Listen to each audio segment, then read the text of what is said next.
समय police YouTube channel में आपका स्वागत है। मैं गुलाम हैदर, एडिटर समय पुलिस। बता दें, बेलगाम में हुए आतंकी हमले को 1 महीना पूरा हो चुका है और उस हमले का जवाब भी हमने करारा दिया पाकिस्तान को। पाकिस्तान में घुस के हमने आतंकियों के 9 अड्डों को उड़ा दिया, मुस्मार कर दिया, जिसे कभी भी भुलाया नहीं जा सकता है। ये बात हमेशा याद रहेगी। लेकिन सवाल ये उठ रहे हैं कि सरहद से 200 किलोमीटर अंदर वो 4 आतंकी किस तरह घुसे, उनके पास इसलाह कहां से आया, जिन्होंने वहां पर 28 लोगों की जान ली। वो कहां से आए, कहां गए, अभी तक कोई पता नहीं, कोई सफाई पेश नहीं की गई कि ये लोग कहां से आए थे और किधर गए। जब तक उन 4 आतंकियों को सजा नहीं मिलेगी, जब तक उनको सजाए मौत नहीं मिलेगी, तब तक सवाल उठते रहेंगे। इसी तरह कांग्रेस की एमपी प्रीति शिंदे और सुप्रिया जी ने प्रेस कॉन्फ्रेंस में कुछ सवाल उठाए, जो आगे देखिए। समय पुलिस यूट्यूब चैनल को सब्सक्राइब, शेयर, लाइक कीजिए। आपका एक सब्सक्राइब हमारे लिए ऑक्सीजन का काम करेगा। आपका कोई पैसा नहीं कटेगा, लेकिन हमारा हौसला बढ़ेगा। एक बार फिर रिक्वेस्ट है कि चैनल को प्लीज सब्सक्राइब कीजिए। थैंक यू, धन्यवाद। सरकार ने राष्ट्रीय सुरक्षा, कूटनीति और आंतरिक स्थिरता जैसे गंभीर विषयों को सिर्फ फोटो खिंचवाने और खोखले प्रचार का माध्यम बनाया है। ऑपरेशन सिंदूर के बाद प्रधानमंत्री मोदी का सारा ध्यान केवल प्रचार और आत्म प्रशंसा पर केंद्रित रहा है, जवाबदेही पर नहीं। देश की जनता को दिखावा नहीं, जवाब चाहिए।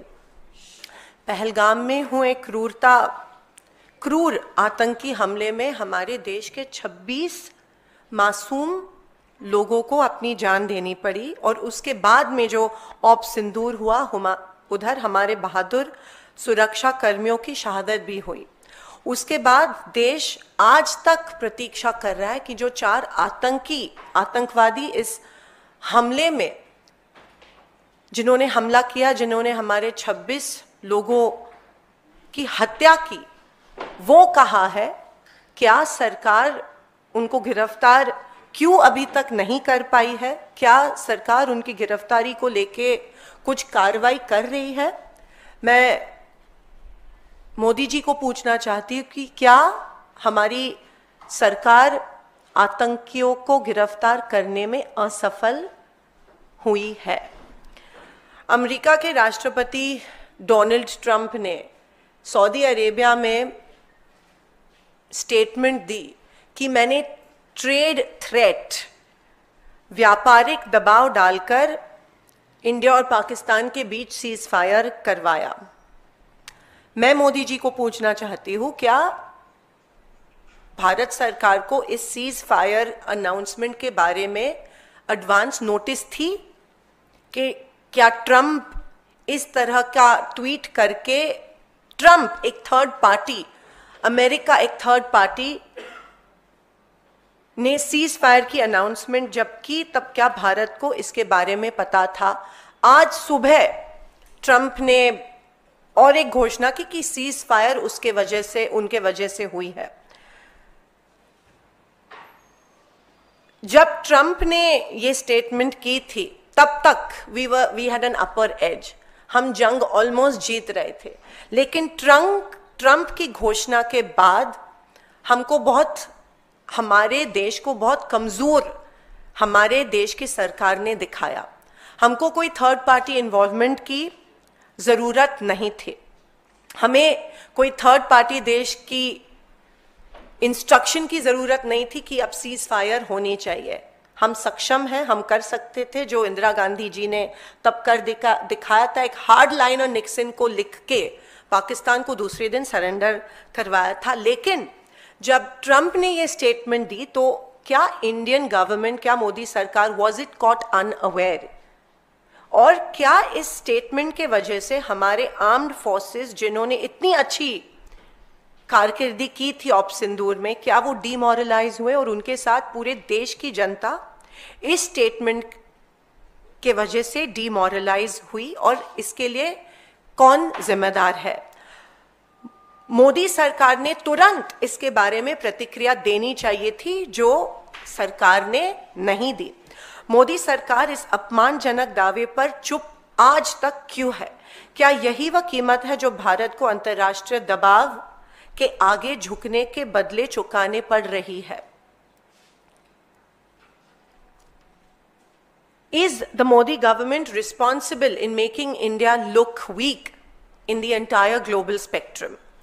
और भी चिंताजनक बात यह है कि हमारे एक्सटर्नल अफेयर्स मिनिस्टर जयशंकर जी ने ऑपरेशन सिंदूर के स्टार्टिंग में पाकिस्तान को चेतावनी दी, सूचना दी कि हम अटैक कर रहे हैं और हम आपके टेररिस्ट कैंप्स को अटैक कर रहे हैं, पाकिस्तानी सेना को अटैक नहीं कर रहे हैं। Why was this done? Was not our security compromised due to this sensitive information being shared with the Pakistani counterpart? ऐसी संवेदनशील जानकारी पाकिस्तान को ऑपरेशन के दौरान क्यों दी गई? इस खुलासे से भारत की सुरक्षा और रणनीति बढ़त को कितना नुकसान हुआ, वो अभी तक रिकॉर्ड पे आया नहीं है।